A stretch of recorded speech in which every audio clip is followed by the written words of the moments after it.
मी इचलकरंजी प्रभाग नंबर 10 मध्ये मी इलेक्शन लढवलो आहे. रवी रेचबी धाने जे आम्ही त्यांचे जाती उमेदवारी पत्र भरलेलं आहे त्या पत्रामध्ये सगळे कागदपत्र भोगस जोडले असं आमची शंका आहे. आणि आम्ही त्या दिवशी छाननीच्या वेळी मी ते तक्रार हरकत घालतो.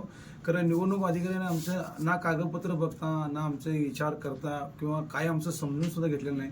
आणि तिने तसं सांगून आम्ही वैध केले म्हणून सांगितले. त्यामुळे आम्ही हरकत घेतली असताना घेतली नाहीत. त्यामुळे आम्ही आता कोर्टात दाखल केलेला आहे आणि कोर्टातनं आम्हाला न्याय मिळेल असं आमची अपेक्षा आहे. काय दाखल केलंय कोर्टामध्ये? काय दाखल केलं की सदर जवळ ह्यानं जे ओबीसी मध्ये मोडतो आणि मागासवर्गीय उमेदवार भरलेला आहे ते ओबीसीचे आमच्याकडे प्रूफ आहेत. त्यामुळे ओबीसी मध्ये भरल्यामुळं मागासवर्ग भरल्यामुळं आम्ही कोर्टाकडे न्याय मागत आहे. आम्हाला कोर्टाने न्याय मिळायची आमची अपेक्षा आहे. ओबीसी मधनं कुठलं दाखल दिलाय? हा मुस्लिम मध्ये मोडतो. मुस्लिम असल्यामुळे तो ओबीसी मध्ये मोडतो. त्यानं ओबीसी भरायला सोडून मागासवर्गीय भरला. मग मूळ मागासवर्गीय आम्हाला न्याय मिळाला पाहिजे आणि त्याने घुसखोरी केल्या ते आमच्यातनं काढून टाकण्याने ते प्रयत्नात आहेत.